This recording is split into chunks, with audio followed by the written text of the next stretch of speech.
The Galactic Council chamber fell silent when the distress signal arrived from Nexera 7. Ambassador Kylith of the Valorian Empire watched a holographic message play across the central display. A dying world. A collapsing star. Billions of refugees trapped on a planet with only 60 standard cycles before total annihilation. Kylith had seen many things in her 400 years of diplomatic service. She had witnessed the rise and fall of empires. She had negotiated treaties between species that had warred for millennia. But she had never seen anything quite like what happened next in that council chamber. The Valorians were the first to speak. Their civilization had existed for over 12,000 years. They had mastered faster than light travel when most species were still learning to make fire. Their cities floated among the clouds of paradise worlds. Their citizens had never known hunger or disease or want of any kind. "We express our deepest sympathies," Ambassador Kylith said, her 4 eyes blinking in the ceremonial pattern of sorrow. "However, the Valorian Empire cannot commit resources to Nexera 7. The radiation levels near the dying star pose unacceptable risks to our vessels and crews. Our people have not evolved for such hardship." The crystalline minds of Zenther spoke next. They were beings of pure thought, housed in diamond bodies that could exist for millions of years. They had built structures that span entire solar systems. Their mathematics had solved problems that other species could not even comprehend. "We calculate a 37% probability of mission success," they announced in their harmonic voices. "This falls below our acceptable threshold for action. We preserve ourselves for greater purposes. Nexera 7 is a tragedy, but it is not our tragedy." One by one, the great civilizations of the galaxy declined to help. The Molthari Federation had too many internal political concerns. The singing trees of Egdris could not survive in the cold of space travel. The ethereal swarm had philosophical objections to interfering with the natural death of worlds. Each species had their reasons. Each reason was perfectly logical. Each civilization had grown too comfortable, too safe, too careful to risk anything for strangers. Then the human ambassador stood up. His name was Marcus Chen. He was 52 years old, which meant he had perhaps 30 or 40 years left to live. His species had only discovered faster than light travel 300 years ago. Humans were considered children in the galactic community. Their technology was primitive. Their lifespans were laughably short. Their bodies were fragile bags of water and meat that could be killed by a strong breeze on most alien worlds. "Earth will help," Marcus said simply. Ambassador Kylith made the facial gesture that indicated confused amusement. "Ambassador Chen, with respect, your species barely has enough ships to patrol your own small territory. How could you possibly mount a rescue operation of this scale?" "We will figure it out," Marcus replied. "We always do." The council members exchanged glances that ranged from pity to mockery. The humans did not understand. They could not understand. They had not yet learned the wisdom that came with age and comfort. They had not yet realized that some problems were simply too big to solve. But the humans were already moving. Within 6 standard cycles, 17 human vessels departed from Earth and its colony worlds. They were not elegant ships like the Valorian cruisers. They were ugly, practical things held together by welds and determination.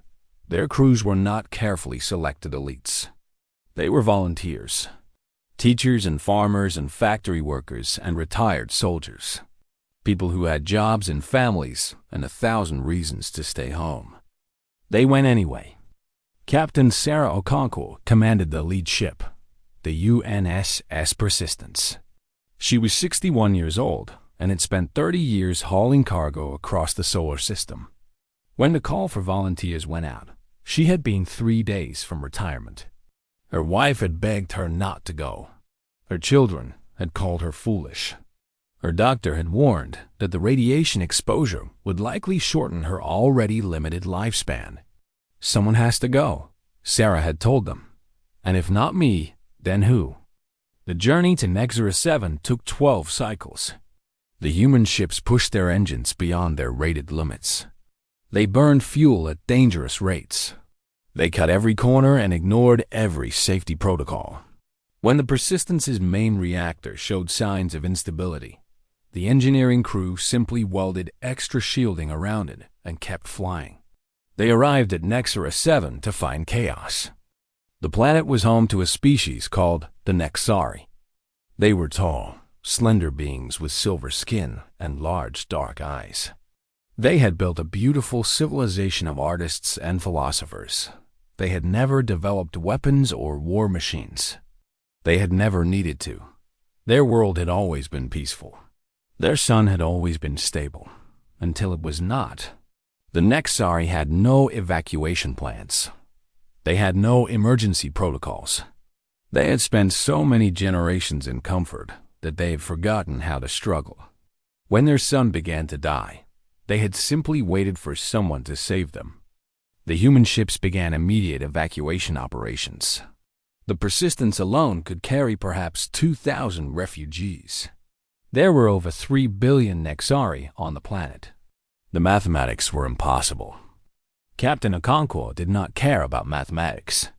"We are not leaving until we have taken everyone we can carry," she announced to her crew. "And then we are coming back for more." The next 40 cycles were a blur of desperate activity. Human crews worked 20-hour shifts loading refugees onto ships. They tore out non-essential equipment to make more room. They converted cargo holds into living spaces. They rationed their own food and water to feed the Nexari. The radiation from the dying star grew stronger every day. Human crew members began to show signs of sickness. Their hair fell out. Their skin blistered. Their bodies failed in 100 small ways that added up to dying. They kept working. A young engineer named James Park was 23 years old when he volunteered for the mission. He had graduated from technical school only a year earlier. He had a girlfriend back on Earth who had promised to wait for him. He had his whole life ahead of him. On the 32nd cycle, James noticed that one of the refugee shuttle's engines was failing. If it crashed, 400 Nexari would die. Without hesitation, he crawled into the engine compartment and made repairs while the shuttle was still in flight. The radiation exposure in that compartment was lethal. James knew this. He fixed the engine anyway. The shuttle landed safely. James died 3 days later. His last words were a message to his girlfriend. "Tell her I am sorry I could not come home. Tell her it was worth it." The Galactic Council watched these events with growing confusion. They could not understand why the humans kept pushing forward. They could not comprehend why beings with such short lives would throw those lives away for strangers. Ambassador Kyleth finally asked Ambassador Chung directly, "Your people are dying. Your ships are failing. You cannot possibly save everyone. Why do you continue?" Marcus Chun looked at her with eyes that held no anger, only a profound sadness. "Because giving up is not who we are. But surely logic demands." "Logic has nothing to do with it," Marcus interrupted. "My people learned to survive on a world that tried to kill us every day. We crawled out of caves while predators hunted us. We crossed oceans in wooden boats while storms tried to drown us. We walked across frozen wastelands with nothing but animal skins to protect us. We built cities that earthquakes knocked down, and then we built them again, and again, and again." He paused, gathering his thoughts. Every comfortable civilization eventually faces a moment when the universe asks them a simple question. Will you sacrifice your comfort for something greater? And the ones who grew up in comfort always say no. They cannot help it. Comfort has made them soft, but my people never had that luxury. We grew up in struggle, and struggle taught us that the only thing worse than dying is giving up. The evacuation continued for 58 cycles. 2 days before the star collapsed, the last human ship departed Nexera 7 with 7,000 refugees crammed into a vessel designed for 500. The ship's life support was failing. The hull was cracking. The crew was exhausted beyond all reason. It made it home anyway. In total, The human fleet saved 19 million Nexari. Out of 3 billion, it was barely a fraction. It should have felt like failure. But those 19 million Nexari were alive. They had children. Those children had children. Within 3 generations, the Nexari population had grown to over 100 million. They built new cities on worlds that the humans helped them find. They created new art and new philosophy and new dreams. And they never forgot. 100 years after the evacuation of Nexara 7, a young Magdari historian named Sylvith published a study of the event. She spent decades interviewing the descendants of both the survivors and the rescuers. She studied the records and the logs and the personal messages left behind by the human crews. Her conclusion was simple but profound. The great civilizations of the galaxy looked at Nexara 7 and saw an impossible problem, Sylvith wrote. They calculated the odds and made the logical choice to preserve themselves. But the humans looked at Nexara 7 and saw something different. They saw people who needed help. And for humans, that was the only calculation that mattered. The civilizations of comfort had forgotten something that the humans never forgot. Existence is not about survival. Existence is about what you choose to survive for. The Valorians and the crystalline mines and all the other ancient species have existed for millennia because they learned to avoid risk. But the humans became great, not by avoiding struggle, but by embracing it. Comfort preserves, but struggle creates. The study became required reading across the galaxy. Other species began to question their own assumptions about safety and risk and sacrifice. Some of them began to change. But the humans did not change. They did not need to. They simply kept doing what they had always done. When disaster struck, they showed up. When problems seemed impossible, they tried anyway. When logic demanded retreat, they pushed forward. Because civilizations of comfort had left them, and civilizations of struggle had stayed.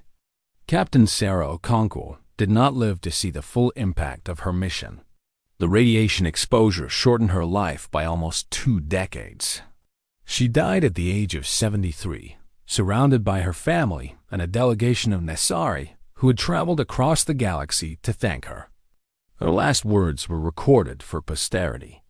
"Do not remember me as a hero," she said. "I am just a human who did what any human would do. Remember instead that no problem is too big to try. Remember that the universe rewards those who refuse to quit. And remember that comfort is not the goal. The goal is to leave something behind that matters." The Nexari built a monument to the human rescuers that stands 1,000 meters tall on their new homeworld. At its base, carved in 100 languages, are words that James Park wrote in his final message.